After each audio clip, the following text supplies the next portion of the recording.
binenta po ito ng may-ari. All in na po ito, fully furnished po ito. At makikita niyo po ito, meron pong pwesto sa harap ng gown po ito.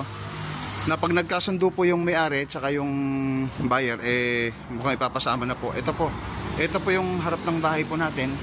Tapos ito po yung garahe niya. Ayan, makikita niyo po yung garahe dito sa gilid. Tapos ayan. Tapos dito po, meron din po dito mga matanim mga halaman. Tapos ito po yung terrace niya.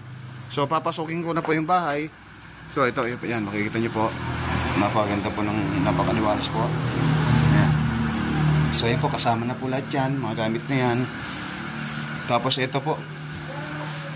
Ayan, ito po yung sa loob ng bahay po natin. Ayan, kasama po lahat yan, mga gamit na yan. Tapos yung sofa. Tapos yung dining set table po na yan. Tapos ito po. So ito po yung kwarto. Ito po isang kwarto. Ayan, ito po isang kwarto na isa. So bali ilang kwarto to? Ilang kwarto? So bali 4 na kwarto to, no? Sa 4 na kwarto po ito. Ito po yung pangalawang kwarto. CR ka na. Tapos ito po, wala po CR to, pero ito po yung CR.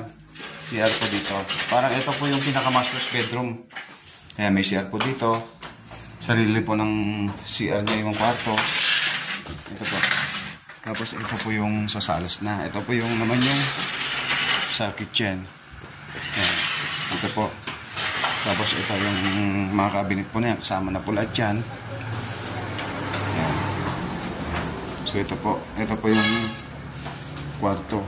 Kwarto pa pong isa. So bali ilang pong kwarto? 1, 2, 3 pong kwarto. Tapos meron pa po siyang CR dito. Ayan.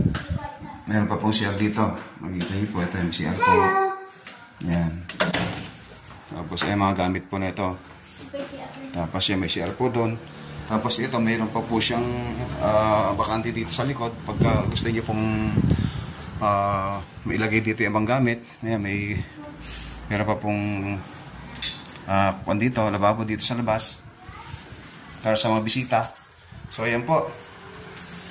So napakaganda pong property. Bagong pintura pa lang po. Bagong renovate.